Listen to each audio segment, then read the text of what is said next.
No, Hey, David. I see Hi. our guest has Hi, arrived. guys. How are you? Any ladies in the group? There sure are. There's Kathy's one. out there, just for one. Ah, I need to ask, since I'm honored, is this the David Ellsworth who's joined us? nope. What do you mean, nope? Yes, it is the David Ellsworth. Okay. I'm honored to meet you, by the way. Thank you. I'm honored. I'm honored to be here. David's our special surprise guest this morning, and I'll tell you more about him when we begin in a couple of minutes. Well, everybody, this is Lancaster Area Woodturners Coffee Hour number 54. We've been doing this every Thursday morning for a year now. We have a special guest today, and before I get to that, I'm going to acknowledge some new faces on the screen. Let me see, Gary Snelson, who would you pop into your screen and say hi? And well, I'm trying. I'm having a little problem getting my. Who has stuff they wanted to show this week? I'm going to put you on the list, and then I'll explain what we're going to do. I've got Ted has got some shop pictures. Barry's got a bandsaw video. Kai's got some Chuck stuff. Anybody else got stuff you want to hold up today or show pictures of? Yeah, I do. Who's that? Dave D-Low. Okay, Dave, what do you got? A spear jig for offset turning. Perfect. Well, okay. Anybody else for today? Yeah, John, Ray Simmons sent me some pictures to share if we have some time. Okay, and Ernie sent me a picture of a new plate he'd made. Okay, I'm keeping that list, and I'll add to it if you guys send me texts or emails through the week. But I'm going to push this whole list over to either to later in the hour if we run dry, or the end of the week, because we do have a special guest today, and it's an old friend of mine and an old friend to woodturning, David Ellsworth, and I'm going to spotlight him in a minute. Oh, wow. David holds membership card number 1 in the AAW, and was along with Ernie, was one of the founding members. So we have 2 founding members of the AAW on screen today. I met David back in the late 70s when I was editor of Fine Woodworking magazine, and he was blowing us all away with making these. This is on the bottom, Ellsworth, 878, California cherry. So I think that's probably an early piece. And David has gone on, of course, to teach us all how to do hollow turning in a way that nobody ever saw before, and how to be a craftsman and a teacher and an artist and a gentleman all in one go. So without further than that, David, would you like to just say, I'm going to spotlight you. You want to just introduce yourself a little bit and tell us a little bit what you're working on right now? Sure. Thanks, John. Very kind of you, of course. In the background, I'm lounging in a gallery. When Wendy and I came down from Pennsylvania to North Carolina 4 years ago, we found this house that had this enormous basement in it, and I realized immediately that I wasn't going to have to build another building to have my wood turning school. I could do it in the basement. And also, along with that, I got a space that was carpeted and about 25 by 30 for a gallery for Wendy's work and my work. I thought what I would do to start out this morning is, you have to excuse me, I've got a bit of a head cold. I've been visiting grandchildren for the last 5 days. I thought I would start out with just a little historical reference to my own work, and in order to do that, I get to move. Okay, now we may lose you as you move around, but you'll be back. You might unfreeze. I think it works pretty well down here, actually. Good. Now somebody on the screen is banging a lot of dishes. If we could ask them to figure it out and stop it, it would be a help. We see that well, David. Yes. Yeah. Can you see that okay? Yeah. All right. What I wanted to do was to start out. Let me make sure with this piece right here, which is actually a laminate, but it's significant in the fact that it was made in June in 1976 and was the first successful piece that I did with bent tools. And I say that because the rest of them didn't make it. And I was experimenting, of course, and trying to gain a consistent wall thickness of about 1/4 of an inch. But I thought it was fun to look back at objects like this, and that led to objects like this, which were, you know, as soon as we get a handle on something, I got to check to make sure you're seeing what I want you to see. As soon as we get a handle on something that we like, we start making bigger and bigger pieces. And I'll show you some bigger pieces in a moment. But what I did was to shrink the scale of the opening in proportion to the piece itself, for the simple reason that it was possible to do that with the tools that I had. That's lignin vitae. What was your blowout rate at that time? How many would you lose? I'm thinking I was probably in the earliest stages knocking down about half of them were blowing up, and these were all exotic materials, because in Colorado you couldn't turn ponderosa pine or aspen trees because nobody would buy the things. So I was buying dimensional lumber from a friend of mine in Boulder, and finally got to a point with this piece right here, which has no foot to it in the classical sense. It's just a continuous arcing surface, and that's Brazilian rosewood, and that's about 9 inches in diameter at a 1/16 of an inch thick. And that's 1977. So it came fast once it finally came to me. But what really came to me was this piece here, which is actually black walnut burl, but it's the sapwood of the burl. And what's significant about that is that it didn't take very long to turn it, because the shavings were blown out all over the place, of course. But I was in a garage at the time, and I managed to turn it off, and I set it up on the shelf. And the next morning I got up and it was no longer on the shelf, and I just assumed that it was the mouses that got it that night.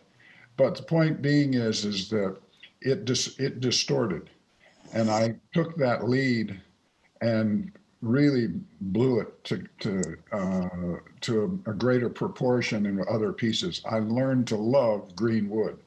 And the reason is that it talks back to you.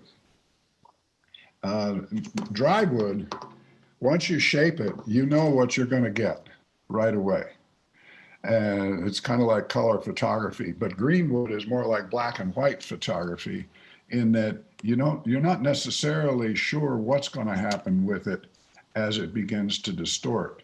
Now, I think most of us are familiar with Madrona out in Oregon and Washington, and the amount of distortion that occurs. But I don't know that many have seen a fresh cut black walnut pearl that doesn't look like black walnut. But at any rate, I learned at that point a terrific lesson, and that is learn to understand your material as you're working with it, in order to be able to explore future directions in the work that you might like to do. And when that occurred, David, before you got to this in your turning, did you have a time when you made salad bowls and rolling pins and stuff? No. What I made was salt and pepper and sugar shaker sets. They were my production item, because all the potters told me it's nice to be able to do one-of-a-kind objects, but you can't make a living at it. So, because nobody can afford it, even if you do price them accurately. And so I made salt and pepper and sugar shaker sets. In fact, I've got one right up here. And I did about 5,000 of these things in 2.5 years. And the salt and peppers, can you see this okay? Because it's up on a taller shelf. We can, yeah. Okay. And it had cork bottoms, and it was a laminate of Paduke and walnut to give me the height that I needed, because I could only get 8/4 stock. And then this one here is the sugar shakers part that has the pouring spout on the front, and it has a dovetail slide in the bottom. right here where you fill it. And the set of 3 of those I sold in the craft shows in Colorado and Wyoming for $18 for the 3 of them. and was damn glad to get that amount, believe me. That and hand-carved hummingbirds. I made hand-carved hummingbirds too out of exotic woods, and I do the craft shows and dangle them in mobiles above my booth and et cetera, et cetera.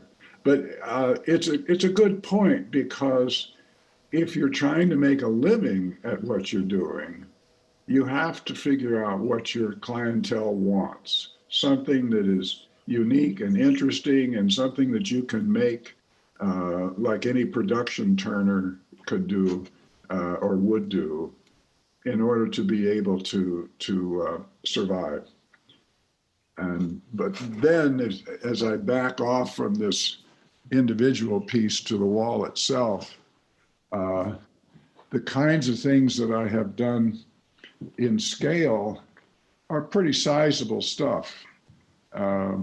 This one here is sugar maple burl from New Hampshire, and that's 20 inches in diameter.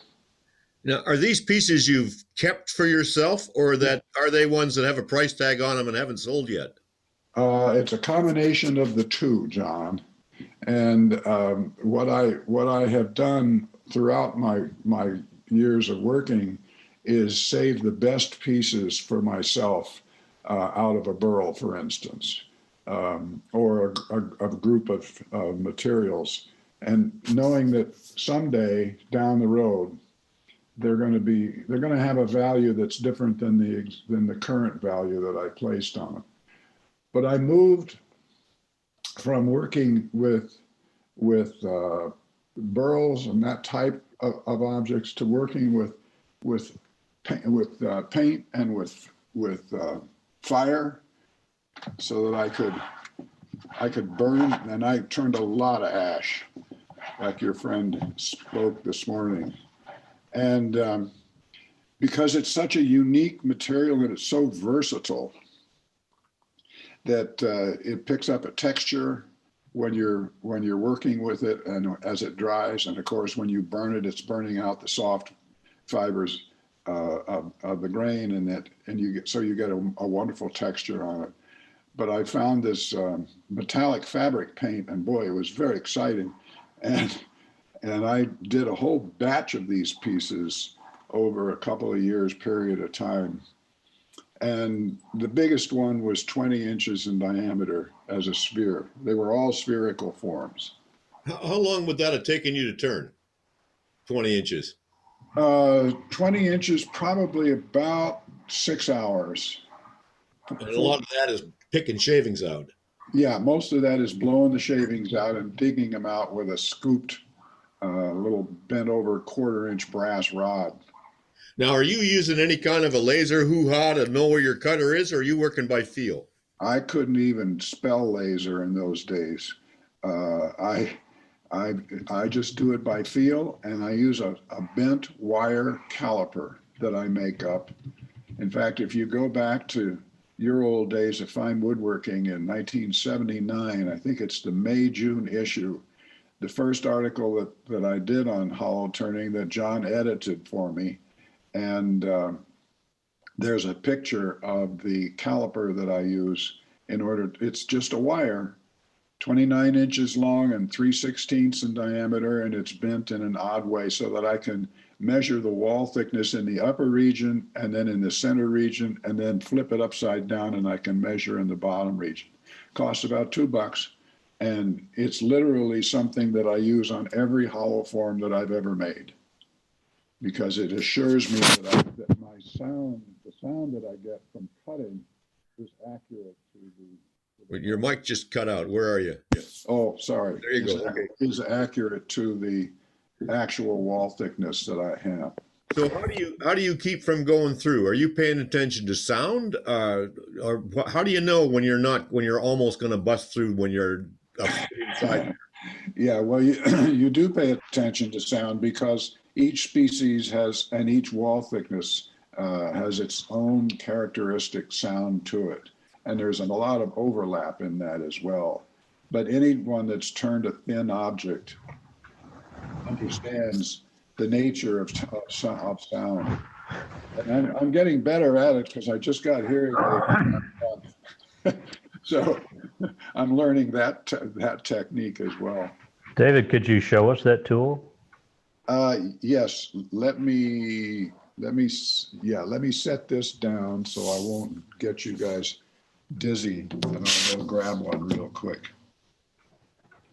When he comes back, at some point, we'll go to gallery view and go to general questions as well. You guys okay with this? Yeah, that's great. Yep. That art magazine article that David mentioned from, I guess, 78 or 79 also had a picture of Ellsworth wearing overalls with no shirt, straddling the lathe like a pony, wailing away on a piece of wood. It was a lot of people were kind of alarmed by that picture. John, I've got the article here, but I don't know whether it will be okay when I show it in the camera. Sure. Oh, there's the tool. David's back. We'll come around to you on that, Kai. Can you see Okay. that?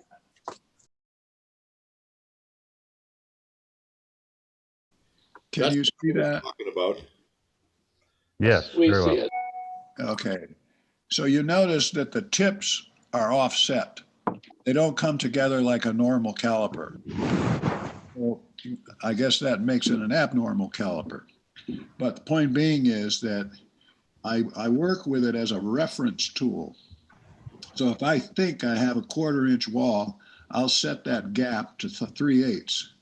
And when I put it inside the form and scoot it around in different locations, if I do have a 1/4 inch wall, it'll give me an 1/8 inch reading on the outside from the tip to the surface of the wood. And it's when you get thinner than that, down in a 1/16, which is pretty thin. At least I thought it was thin until I got a hold of one of James Prestini's plates last month, and it's a 1/16 of an inch in thickness, but it's also 12 inches in diameter. Oh my God. Yeah, it's just unbelievable. And some guy up in New Hampshire that acquires some of my work on occasion got a hold of 5 of his plates through a collector in North Carolina and offered me one of them, which I was eternally grateful for, because when we moved down here, we had enough space to be able, in the upper part of the house, to build shelves and display our collection so that when students come, they can see Stocksdale bowls and handle them, and Lindquist bowls and Giles Gilson's bowls and another 150 or so pieces up there. It's really a wonderful opportunity to give people a history lesson in 3 dimensions. And Well, what do you want to show us before we go to a gallery view and see everybody's face and ask you questions? We still got you on Spotlight.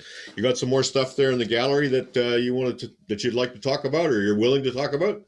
yeah, sure. These are the what I call spirit forms. I was a really close friend with Paul Solner, the ceramist in Colorado. And one of the pieces of advice that he gave me was never underestimate the power of small objects. So I looked around and I was seeing Del Stubbs make tiny pieces that were really well designed and obviously well made. But I was also seeing a lot of other people's work that is just tiny, but they were terrible designs. So I decided I would minimize the scale of the work that I was doing and knock them down to, well, this one over here is a 1/2 inch in diameter. Can you see that? Yeah. Okay, Yep. That's hickory burl.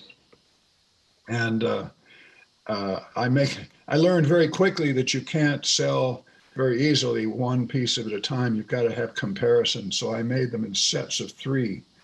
And that made it more viable, and I can put it in a gallery and people love them because they're getting a piece of an artist, but they don't have to spend a fortune doing it, and they like the scale of them. And I've always thought about, in relation to scale, that an object that's small is only really successful if you can blow it up photographically and make it large and have it still hang together as a good design. And even these pieces that imitated the ones that I made when I was younger. How big are those, David? That one's 5 inches in diameter. And what kind of retailers would be on these pieces if you were making them today, or are you making them today? Well, I am making them today, and they run, well, I don't want to embarrass anybody, but they run any place from these little guys from about 150 up to about $1,200, depending on the scale of the piece and the nature of the material. But it's a wonderful discipline, number one, a design discipline.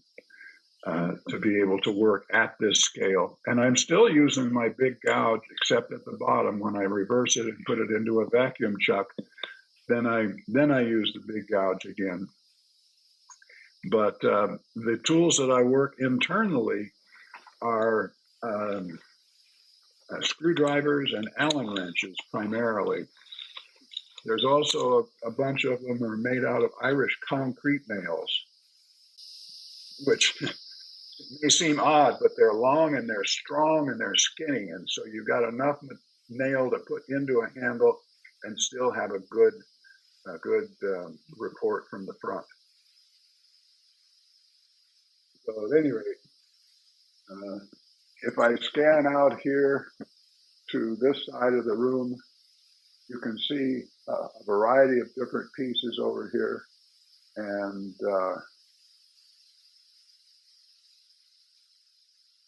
to reflect back on your comment about saving pieces of your own work, I firmly believe in recording one's own history, because it's not likely that anybody's going to do it for you.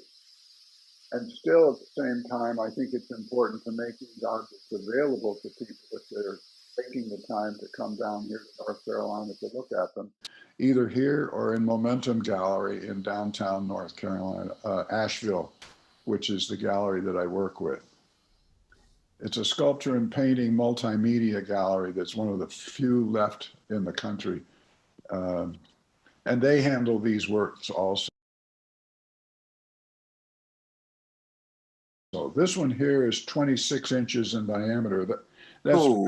That's redwood lace burl with natural edged openings and all sorts of crazy things going on with it. How do you work together like that when it's on the lathe? Doesn't it want to just come apart? No, it doesn't. It's interesting that at different, there's a fairly broad range of RPMs that one can work at, where the tiny tip, and this is a 3/16 inch tip for the final cutting of the interior, just glazes right off of one edge and enters into the other, and you're going at an RPM that's probably around 900 to 1100, and it doesn't know the difference. It just cruises right across and enters into it. It's really beautiful in the way that it cuts a very clean entrance edge on the oncoming part of the hole as it's spinning around. Well, wait a minute now. If that's 22 inches and you're running that at 900, or I can't even imagine what the rim speed of that is in miles per hour, but that's or feet per minute. It's cooking. The lathe was 4,000 pounds. It would handle, what was it, 39 inches in diameter and 5 feet long in one piece. In fact, I did this piece here on that lathe out of redwood also. Now, what kind of lathe is that? It was made by Jim Thompson out of Greenville, South Carolina. And how did you hollow this thing? This is what, 4 feet, 5 feet tall? It's 53 inches, whatever, a little over 4 feet. And did you hollow that down from the opening, or you got a false bottom in there? No, I turned it like a cylinder on the horizontal, and I went between spur and drive, spur center and tailstock ball bearing center, live center. And I went up from the bottom to about 2/3 into the form at a 1/4 inch wall thickness, leaving a stem in the middle. And then I reversed its direction, put that stem on a faceplate, threaded it back onto the spindle, and then came down from the top and met it at the junction of the two, of the bottom to the top. And then I incorporated a close friend of mine named Matt Babiars, who was a student and really a great kid. And he came over one day and I said, just put your hands and arms underneath this piece when I make this last cut. And I poked through, and this probably about a 32nd of an inch of solid wood there, and separated the entire piece from the shaft down the center. And it dropped into his hands, his arms. And then we turned the lathe off, and off it came. It was really exciting. Now, is that so? The bottom of that is open, is that right? Completely open, yes. So you didn't try and plug it to make it look like it was a vessel? No, I tried to learn very early not to force things into making them to look like something that they are not. So yeah, it is a hollow form, is best description I can give to you. And it weighs about 8 pounds. I don't know what it started out at, probably around 350, somewhere in that range. Wow. But it was a great exercise, and I just really enjoyed the movement of the material and the movement of the operator, in this case myself, or watching someone else do a really good job at what they're doing. Because craft is about movement in many of its different forms. And when you engage your body and get involved in it to the point where you're really absorbed by the process, then you suddenly realize that of all the things that do come off the lathe, the most valuable thing that you take away from it is the process of doing it. And that involves movement. And then I got to a point after we moved down here, well, that's not true. It was about the year before we moved down here, where I had been working in a smaller scale, and I wanted to go and become more linear with my work. And I knew at this point, it would have been about, I'm probably 71, 72 years old, that I didn't have the physicality to be able to do pieces like this, because this was the tool that I used inside of this was a bar that was 1.5 inches in diameter and 8 feet long. And the back end of it, I put a sleeve bearing over that and laid that on top of a shelf so to take the weight. And of course, the front was on a tool rest. And that allowed me to move the piece around or the tool around in order to cut into different locations. Well, that bar must have weighed 100 pounds.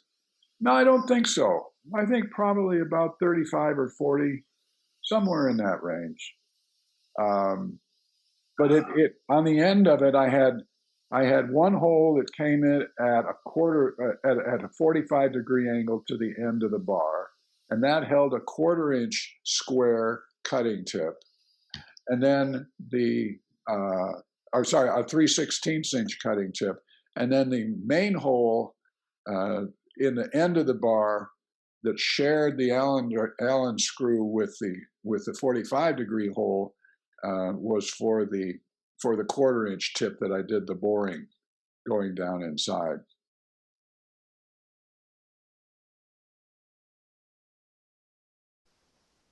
It was very exciting. At any rate, I wanted to get more linear with my work, so I came up with a whole series like this that I called an Emergence series. And let's see if I can hold this a little steadier here. These are bandsaw pieces, are they not? Bandsaw pieces, that's right. There's no lathe involved in it whatsoever. I cut the outside, and then I go in and make an entrance cut about a 1/4 of an inch deep, and then I turn 90 degrees and go around and cut the largest of the circles out first. And then I go into another spot and cut another circle and another spot and another circle, and I wind my way around. And so it's like an accordion in effect. And it's freehand, it's really fun. And then I join the area where the band went in a variety of different ways. Sometimes it's a sloped surface that I just marry back together again. And then I introduce the paint again, once again. Now, what bandsaw and what blade are you using for this? Well, I'm working with a Powermatic 5 horsepower 18-inch bandsaw, and I get my bands from a company in Florida called bandsawblades.com. Is right. They are good, man, and you can talk with them about what you were doing, and they'll match what kind of band you want to the job that you've got. We have a little saw shop up here in Ephrata that does an enormously good job with sharpening and bandsaw blades as well. A lot of us go there for get custom blades in 3 TPI and things like that. Yeah, right. And they send them out that night once you order them. They're incredible, and they're not expensive. Bandsawblades.com. I'll send it in the chat in the follow-up chat. What's the piece to the right of that? Okay, that's an older piece, probably from the early '80s, after we moved Tip the phone a little more so we can see it all. What's that? Tip the phone a little more. We can't quite see it. Okay, hold on. Let me. There you go. Oh, I see. All right. I got to look around the corner here to get it right. Yeah, no, it's technology. Yeah.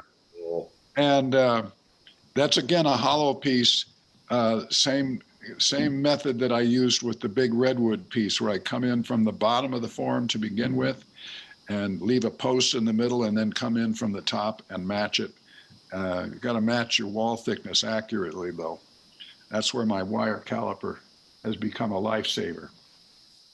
So you're working beside the center pole that's holding it all together between centers. That's right. Yeah. And that centerpiece has to be very carefully made so that it doesn't break away at some point. And oftentimes, although it didn't happen after I realized what the problem was, I went too narrow and encountered a bark inclusion, and then the center post broke away under the pressure from the tailstock to the spur drive. Sure. So, but this was a group of pieces that I really couldn't do hollow forms in my conventional manner, but I wanted to take advantage of the natural edge.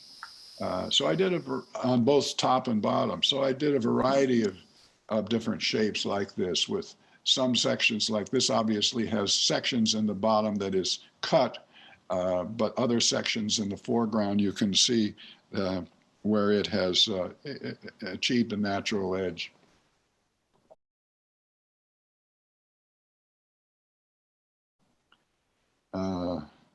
And then current work. What are you currently making? I'm currently making pieces out of some really exotic materials. Afzelia, AFZELIA. It's an Asian wood. Let me come over here and see if I can, which I'm trying to get in larger quantity. These little 3 pieces on the right, let me see if I can get this. There they are. There they are Afzelia, and boy, is it got some figure in it. It is really extraordinary material. And I got a connection to a guy in California who goes to these different countries and negotiates these things. It's more expensive than it should be, so the price goes up, but it's really beautiful material. And so at the moment I'm working in that, and here's another piece right there next to a piece of cocobolo burl and a piece of pink ivory and a piece of Florida, what do they call that stuff? Oh gosh, yeah, it's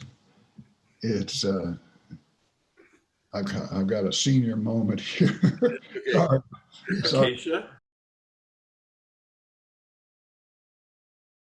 Well, I'm going to take that senior moment to take the spotlight off you. Oh, good.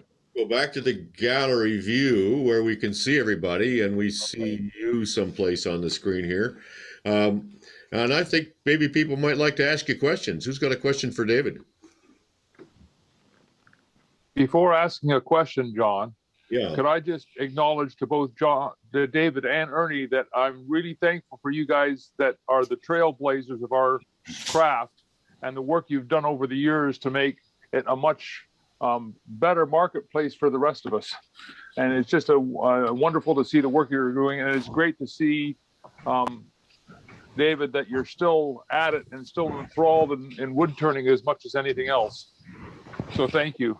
Well, thank you. I appreciate that. I've had such a great time mentoring other people and allowing them to follow up and go out and create their own careers, because one of the more difficult parts about being involved in a field is that it's not a field until there are a huge number of people involved in it. So you can get some perspective on what you're doing in relation to what other people are doing, and you give opportunities for other people to do things that you can't do, as we have seen in our field through the journal and other friendships. But boy, I'll tell you, without those friendships, you'd feel pretty lonely. Well, I'm surprised to hear you be so eloquent about relating with the wood itself and the figure in the wood and the afzelia and stuff like that. Can you talk to that some more? I mean, it seems to me you've maintained that almost religious fascination with the wood for your whole career. Yes, I have, and I've done that for obvious reasons. I started out when I was a kid working with ponderosa pine, which my dad used to build the cabin in Colorado with, and the odor of sugar maple burl and all the things that I was exposed to, and then getting involved with other people like Mark Lindquist, who was working so much in sugar maple burl, and changing different styles in relation to the material. But when I go to the lathe with a piece of wood, I have a basic idea of what I want to do without question, whether it's a hollow form or whatever it might be. But I don't have a, quote, design in mind. So you don't make a drawing first. I mean, I've seen you draw. I do not. I use the gouge as my pen, and I'm forming the piece as I work with it. And because you need to have some kind of response from your material. Otherwise, if you're doing one-of-a-kind pieces, if it's production work, that's a very different approach, because you do need a drawing and you need to replace things that get broken. But when you're doing one-of-a-kind work, you want to be as free as you possibly can to make decisions that are intelligent to the material that you're working with, because the material can change from one side of a burl to another side of a burl, and that will heavily affect the outcome of the forms that you're dealing with.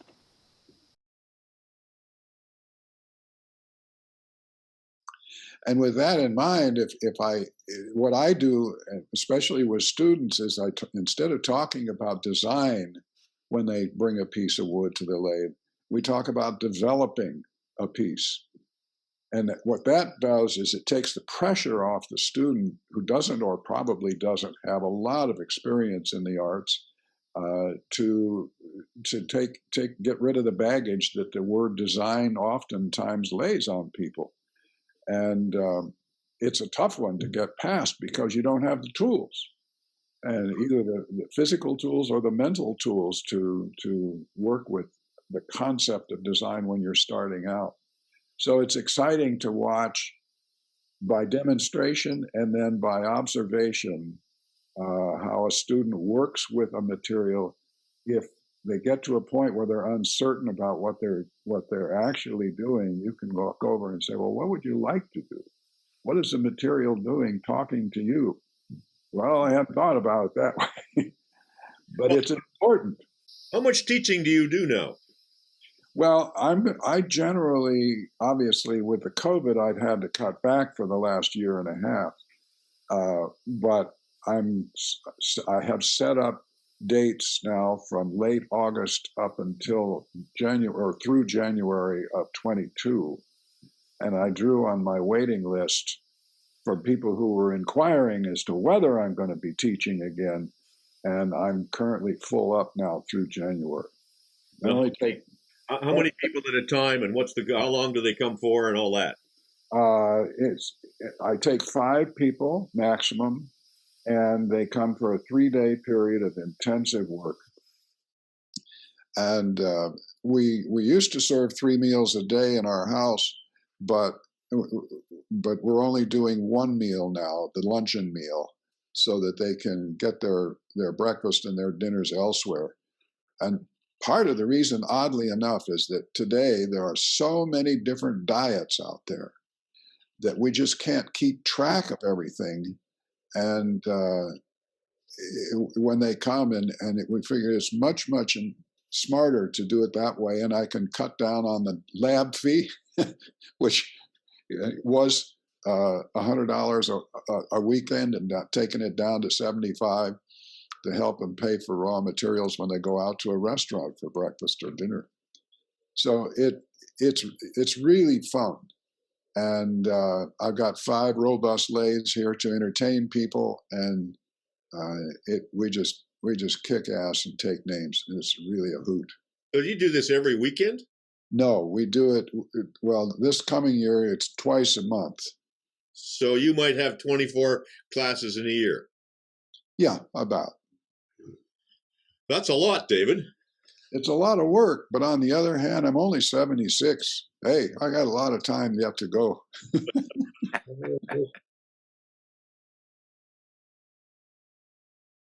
David, I have a question for you.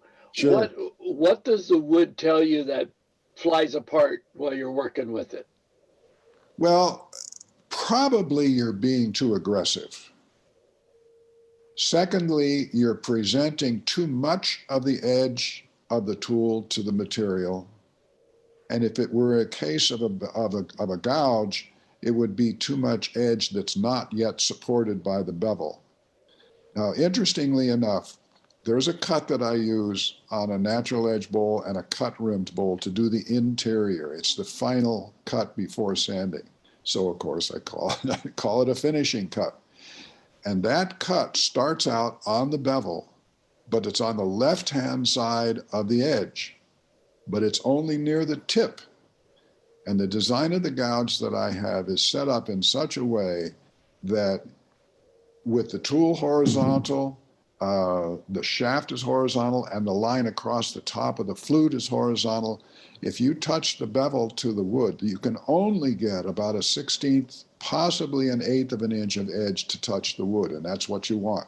Because at that spot, to the left of center, of the center point of the edge, you have the wood coming straight down and the edge pointing straight up, and you can't get a better quality cut than that. But the beauty of it is that if you if you maintain that position all the way through the cut from the rim down to the center of the bottom, you can do it on a cut rim, or on a natural edge bowl, because it won't snag on you. But if you do it on a cut rim bowl, you have to start out in the roughing position so that the flute would be pointed 45 degrees to the right. The reason for that is that you've got to get the bevel on the wood first, then bring it to the horizontal, and then go ahead with the cut. So the exciting part about that is that you can get a terrific surface out of that, working with that type of cut. And one of the guys that came to me and he said, one of the club members reported to him that they were calling it the Ellsworth Suicide Cut, which I was thrilled at. Somebody else blows up pieces too. And of course, what they're doing is when they start making the cut, they over-rotate the handle, and that lifts the edge off the wood. So what do? They rotate the gouge to the left counterclockwise, and that engages the long side of the edge of the tool, and that's when it blows the piece up. So you have to come back to the safe spot, get on the bevel, and start the cut again. So it works. But it's exciting. What's that? Did that help you out, Jim? Well, I was thinking whether the wood was telling him, I do not want to be turned, but it sounds like it's the turner's fault if it blows up. Well, it's not necessarily the wood's fault, although it's possible there's a fracture in the material at some point, which is, and you'll hear that if you have a little tick going on in there. But so it's worthwhile certainly of checking the material out. Now, do you glue stuff up if it's cracked, or do you discard it or live with the crack? I do not. I do not. I discard it. You don't glue it. What's that? You do not glue it. I do not glue it, no. And I don't glue bark back on when it flies off either.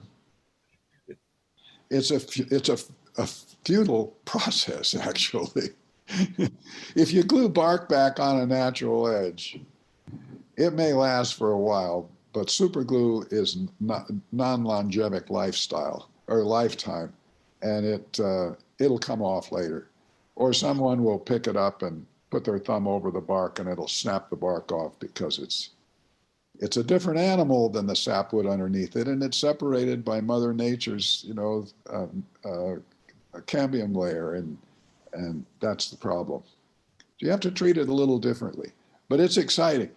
Try, if possible, the usual thing, try if possible to cut your materials in the winter time when the sap is not running to do your natural edge bark on bowls, because that's the only way you're going to save the bark down the road.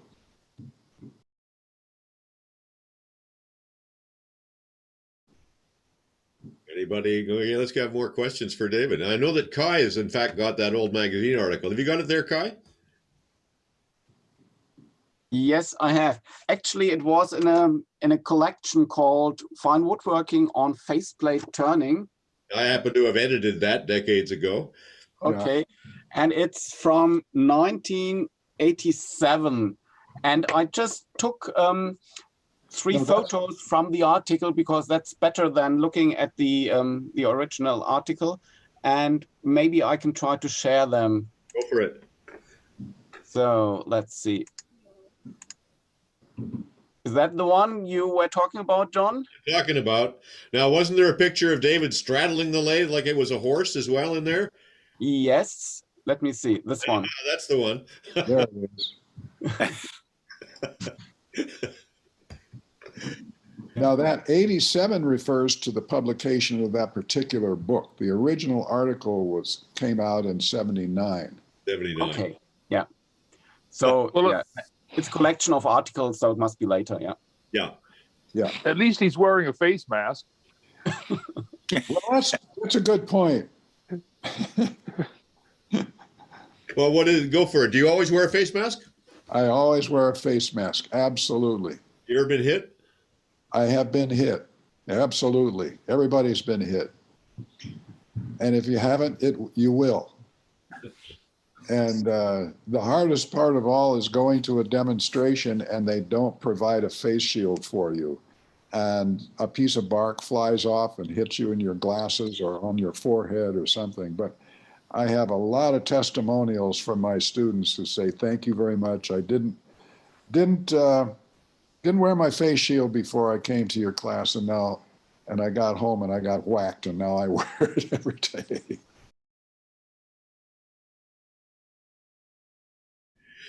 David, how are you equipped for this kind of thing? Are you going to teach video or make videos or do the kinds of things we're doing here? What do you do?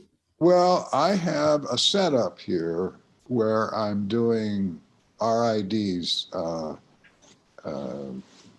interactive live remote demos. Yes, thank you. I can never remember what it is that I do, but I'm trying to do it as best I can. And I've done about a dozen of them so far, and they're fine. I don't get good questions like I'm getting today from you all, but that's because we're generally focused on technique more than content. But I started that with Ellen Zenreich's help last fall, and it's an abstract process, I must admit, because when you're used to demonstrating with people in front of you, you get responses like I'm getting today, but also facial expressions change when you mention different kinds of things. And it's important for me as a teacher to be able to respond to that in order to know what direction to go with the content of what I'm talking about. I mean, it may be interesting to me, but it may not be interesting to other people. Or I may have missed something along the way and somebody's afraid to say anything and cut in. What we've tried to establish here, and we started this group just to show our members how to use Zoom, but what we really soon on realized is this is not TV. If you want to play it like TV and just watch, you can, but the most fun is to be had by getting engaged and involved and, you know, holding stuff up and asking questions. And right. We try and keep up with that with the spotlights and how we manage the screen, but it's a struggle. Yeah, and at the very outset, I was a little uncertain as to whether or not I wanted to continue it. And then people were telling me, yeah, but you're reaching people that never have an opportunity to go to a conference. They never have an opportunity to go to a workshop or anything like that, or it's too much money, or it's too far to walk, or whatever it might be. And I honor that. I appreciate that. We similarly here, we now have people, we started from the Lancaster Club, but we have people from, I don't know, probably 8-10 states and overseas. Kai is in Germany. We often have guys from England and once in a while Australia come into this call. Yeah.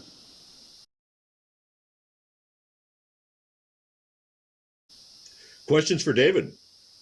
I want to ask about design, not design. I even hate that word. How do you educate your muse or whatever, so that when you approach a piece of wood, you have a sense about what it should be? That's a good question, and it's a hard one to answer because it does involve the work that you have done in that species and in other species that precedes the work that you're about ready to do. You get clues from other material. I just spent an enormous amount of money, $400, on a burl that was only 9 inches in diameter. It was a hickory burl from a guy I'd never worked with before. And when it arrived, I was going, gee, I was a little intimidated as to where I wanted to start on this thing. But when I got done with it, I suddenly realized the value is not in the dollars. It's in the expression that came out from the surface of that burl, hickory burl, in relation to the combination of sapwood and bark, and how it laid itself out and how little work I had to do to come up with a really interesting form. And I knew from working with hickory burl in the past, green stuff, that it was going to distort almost like madrona.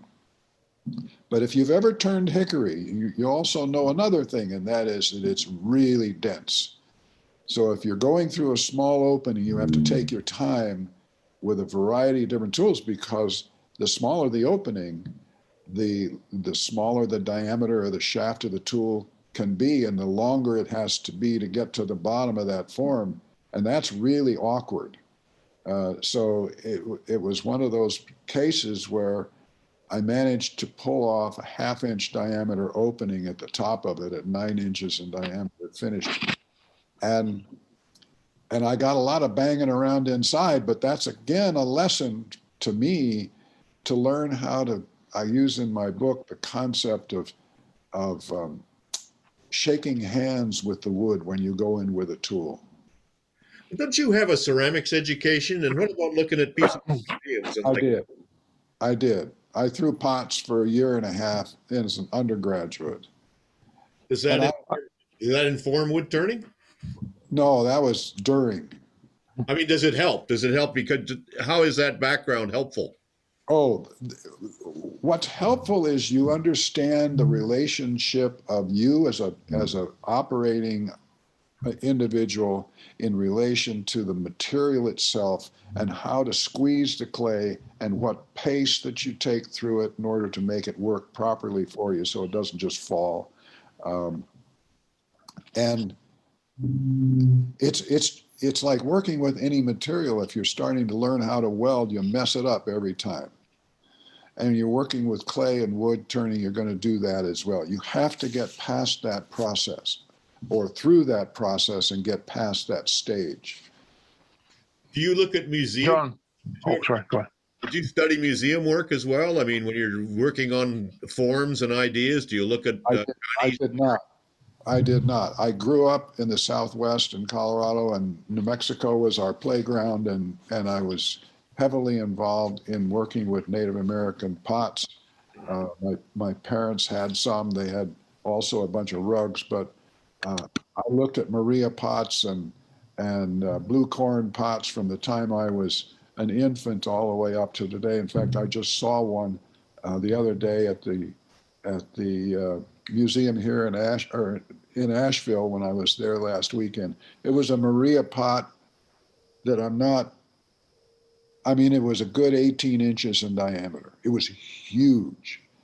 And for a ceramic pot of that era, meaning the late early 1900s, to be that beautifully made and that scale was just unbelievable. Well, you can't do that if you don't understand your material.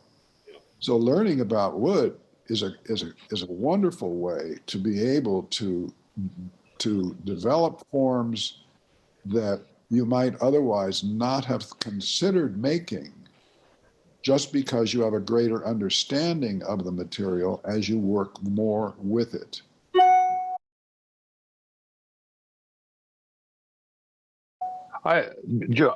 David, I've just got a sort of a comment and a half question. For me, I compare pottery with wood turning by saying that potters create design and we reveal the pattern within the wood as opposed to create. So the privilege of wood turning is to be the first to see the nature's true beauty. When you get a piece of wood, do you? I sometimes put the burls or pieces aside and just simply study them for a while before I even put them on the lathe, because there's so many different angles you can see. It almost feels like it's an inspiration question. What's your comment on that sort of thing? Sure, and the method that I work with is I take the obvious. If there's a recess in the surface, then I know I'm going to have a hole in the form. But put it between centers and convince yourself that it's okay to manipulate the object as you trim away or nibble, if this is the term I use, nibble at the surface until you start getting rid of the things that you know you don't want. And then eventually you'll sneak up on the shape that's left over inside the excess material that you're removing. And that will give you the clue as to how you want to refine that shape. And then use a backwards slicing cut to refine the shape and true it up. But your initial exposure of the tool to the wood is with a roughing cut to get rid of the stuff. But you use the tip of the tool so that you can nibble at the material and not over aggressively work it down to something that pleases you. But I absolutely agree with the concept of studying it. It's just that the next phase in that is to get something going, get started.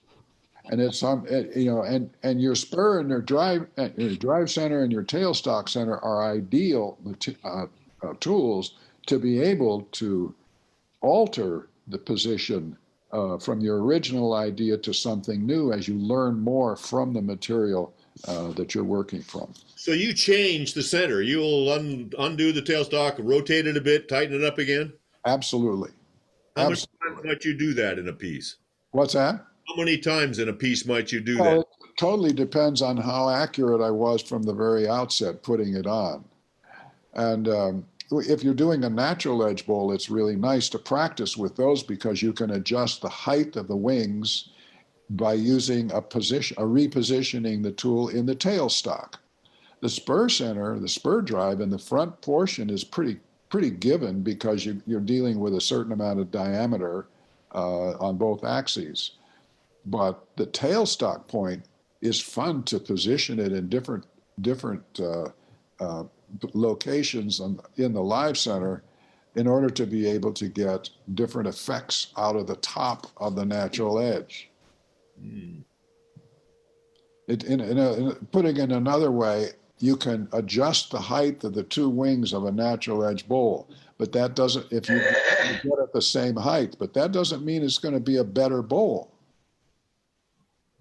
It just means that you're in control of that movement at the top, which leads to the other obvious question, and that is, that hasn't been asked, and that is, what proportion do you use for designing the foot or developing the foot in relation to the height or the diameter? I don't use any of that. I just go with what my eye tells me. Because if I get locked into a proportion, it's going to be somebody else's numbers, not mine. And I want to be free to be able, even with kind of quasi-functional natural edge bowls, I want to be able to manipulate that thing until I get it so it pleases me that day, because I know the next day it's going to be a little bit different. Now, if you're doing production work, sure, you need to, as I said earlier, you need to have a formula in order to be able to replace a bowl that got busted from a set you made 20 years ago. That's fine. But not with one-of-a-kind objects. You take a great deal of chance when you work with natural edge forms in one-of-a-kind pieces. But the beauty of that is that it teaches you how to fail. And on that note, kids, it's 11 o'clock, so we're at the end of the hour. We'll let David release David from the obligation to keep talking. But on the other hand, anybody who'd like to stay on screen and yak some more is totally welcome to do so. Thank you very much, David. This was a terrific hour. You're very welcome. Yeah, thank you, David. Glad to be part of it. It's good to see you once again, David. Thank you. Hi, Ernie. You too. I didn't recognize you on that screen a little bit ago. Ernie's a regular on this show. Well, that's good. So, yeah, I was interested in, I believe in George Nakashima's idea that every piece of wood has some ultimate form it can be made into. Sure. But I'm not sure Nakashima saw anything spiritual in it, nor do I. But do you see something spiritual in it? I do. Because I come at it from that perspective. Well, what do you mean spiritual? Do you mean, what's that mean to you? I want to get something back. But if I'm going to, from the pieces that I'm working on, but in order to get something back, I got to put something into it. And if I don't put something into it, I get halfway through and I realize this is a dead piece. It's going nowhere. And I want to back up or start over or pitch it and get into something that's more exciting, more challenging, and more worthwhile of my time to invest in this object. Do that by learning how to ask the right questions. And that interestingly gets into that concept of failure that I mentioned earlier. And that is, if you don't learn how to fail, you will depress yourself every time you do, meaning blowing up a piece. But once you accept the inevitable, that accidents are going to happen, you become more tuned into your body and how it's moving through the different cuts. You become more tuned to the sound that's being produced from the material as you're cutting it. And you can actually, if you demonstrate for a relative or friends or something on your own time, talk to yourself about it. Talk to them with the material. Let them ask the questions. Can you, or you can ask the questions of them. Are you hearing what I'm hearing? Can you hear the difference between this and that? And what that does is it tunes you and them into the process as well. And that's when it really becomes beautiful. David, once I put a piece of wood on the lathe, I feel invested in it, and it intimidates me to adventure with it. I don't want to lose it. I now own it. How do you get around that? You obviously don't mind blowing them up because it's a learning experience. I still have a hard time doing that. Change your attitude. It's easy to say, just change your attitude. Come at it from a different route. The stuff grows on trees. Yeah, that's right. No, I understand where you're coming from. It's not an easy one. I suppose it's a combination of self-preservation, meaning coming at it from a point of view where I'm trying to make a living at it, and balanced with a skill that I know that I have developed, and I'm wondering how long I can hold on to that skill as I age. And that's why I went to the bandsaw for those great big pieces. Now, the big one you saw in the middle of the room here, that's back in 87. But I'm talking about today. I wouldn't be able to make that today. In fact, looking at some of the work that I've got, I wondered how in the hell I actually pulled that off. Because I don't, seriously. I have a few of those myself. Yeah, because I don't have the physicality to handle that type of cutting any longer. I mean, I'm still strong, but not that kind of strength. I don't know if that answers your question, but yeah, trying to define spirituality is not an easy one. It is not a religion, obviously, but it has limitations and advantages. And it's a matter of coming at it from a perspective that you're an inclusive element to the process. If you're an inclusive element to the process that you're doing, you're on the right track. Yeah. I have a daughter-in-law who's a abstract artist, abstract painter, I should say. She and I have had very serious conversations. She does not like me to say, well, I was inspired when I do photo art as an additional interest. And she says, don't come and tell me that you were inspired to get that. Art is about working at it. Well, she's right. It takes work to become a decent artist. I'm not certain that one negates the other, but it is definitely a lot of work. It is not easy. I mean, I worked with a woman named Mary Frank in New York when I was a student, and she's a sculptress in New York City. Might not even be alive any longer. And I took drawing classes from her. And here's an interesting note that you might affect some of you, and that is, take a life drawing class. Put a naked body in front of you, put an easel in front of you with charcoal and paper and a sponge to erase things, and take a class in life drawing, because what you're learning there is to develop a line that you make with that charcoal that relates directly to you, as opposed to the person standing next to you who's drawing the same individual, the same model. Will have a different line. And what you'll learn from that line is not to watch the page, but to watch the model while you're doing the drawing. Not right away, but it does come to you.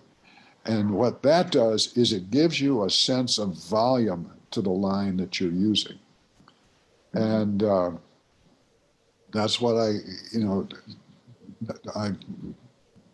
Bill Luce was in a class years ago with me at Aramont, and he said, what's the key to gaining these types of shapes? And I said, think about line as volume as opposed to line as shape. Huh. If you're going to use line as shape as your model, that's when you want to do pepper mills and salt shakers and things like that. But if you think about line as volume, you will make a line Could be an inch long or 16 inch or whatever, and it will give you a sense of volume once you're done making that line. And that, when you're in the zone, David, you're not thinking at all. I suspect you're reacting to something in your eyes. So you say thinking about these, but in fact, you get to the point where you're just flowing with it, you might say. That's right. Yeah, a zone is a good term. It's like being a good basketball player. You get in the zone, you can't miss. The second thing that I think is important is take a class in Tai Chi, so that you understand the importance of every part of your body as it goes into the process of turning instead of adjacent to that process. And you'll suddenly discover your big toes are not only holding you from falling over, but they're also the source of the energy for your cuts that goes all the way through your body and manifests in the tip of the tool. Otherwise, you're liable to overdo your shoulders and your hands and your arms, and that's preventing you from doing line as volume. Huh.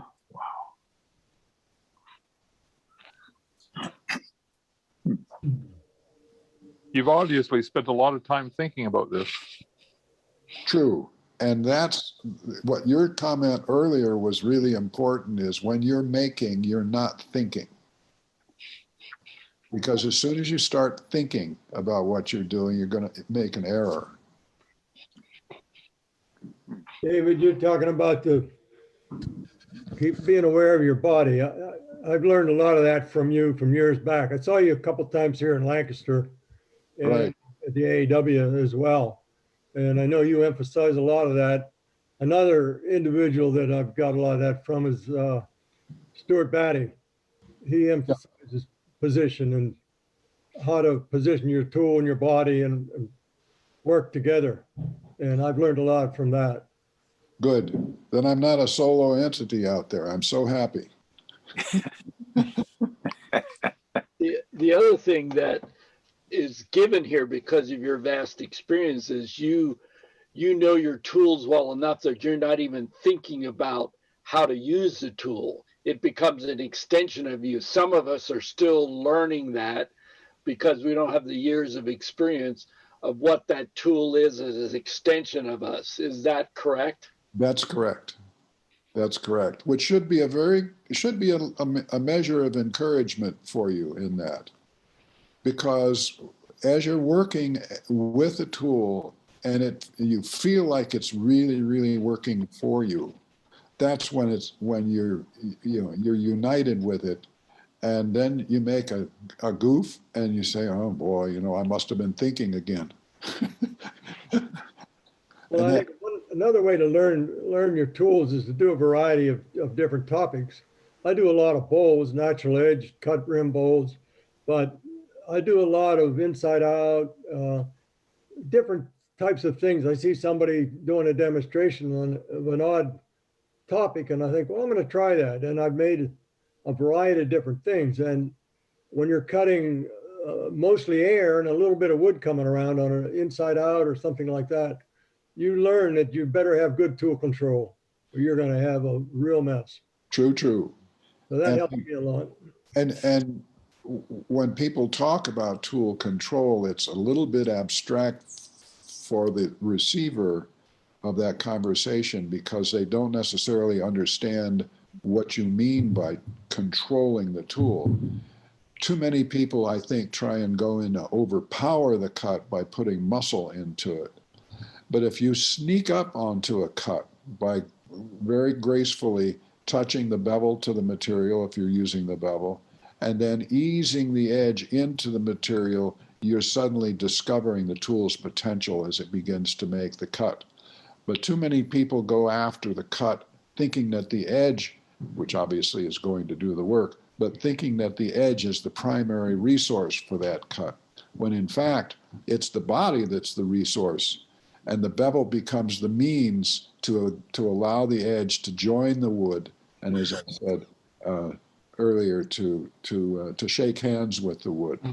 You learn this basically by doing hollow turning where you can't see what you're doing. because when you stick a tool of any length down inside of a pot, at any distance, but certainly in excess of a foot, and you succeed in that form, then you go to the next one and it's 14 inches deep, and then you succeed in that form, then you go one that's 16 inches deep, and you work your way up incrementally until you gain a handle on what it means to be that far off of the tool rest. And when I say shake hands with the wood, what I mean is that in effect, you can stick that tool back in while it's spinning and back into the hole and advance it forward and stop within a quarter of an inch of the surface that you want to make that cut. Because the previous cut that you had made feels good to you, your whole body's settled into it, you extract the tool and then clean it out, and then when you go back, the tool's going to become one with your body, and you can just sense the energy in that cut approaching as the tip of the tool approaches the material. And that's when it gets exciting, because you stop the advancement and then just ease into the cut. And I remember, side comment on this, I remember as a kid in Colorado, there was a Blackfoot Indian named Charles Eagle Plume in our neighborhood, and he ran an Indian store there. And I grew up with him telling us stories. And he said that everything is energy. He wasn't a scientist. Now they're coming out saying, yes, in fact, everything is energy. But he was saying, when you gain your own energy, it means you can walk in the dark. I'm going, what? So I tried it, and I tripped over a rock once, but I got used to doing it, and I could come up to a tree and I could talk to the tree, and I would get a response back from the sound bouncing off the tree and coming back to me. And I could get closer and closer, and that response would change. And I could reach out then and touch it and not fear bumping into it, in other words. It was a magical experience. He was also the one that told you, how do you walk at nighttime without making noise? You put your toes down first and then your heel, instead of the other way. Another question for you. I have often told people that I think that learning to hollow form freehand has actually improved my thickness control on bowls and other cuttings. Would you agree with that? Because I definitely agree with that. Because now I don't have to use I use my X-ray vision for imagining the thickness of a plate, for example. David, it really was an honor talking with you, and I think I could go on for hours because I connect with the spirit I hear from you. I got to run. I have some mundane stuff to do, like fixing where I took a chimney down. So I got to run. So Oops. I was doing some plumbing this morning to regain our hot water, so I understand fully what you're talking about. Yep. I'm going to come back, David. Thank you on behalf of all of us, David. This has been a delightful hour and a half. And thanks again. It was a very short notice and much appreciated. Very enjoyable. David, are you saying that if you don't go now, you're going to be in hot water? He's going to be in cold water. It'll be a welcome relief, believe me. Thank you all for having me on. Thanks, David. Enjoy. Thank you very much, David. I really appreciate it. Thank you, Take David. care. Thank you, John. And Doug. Thanks, John. Thanks, Thank you, David. A lot of fun today.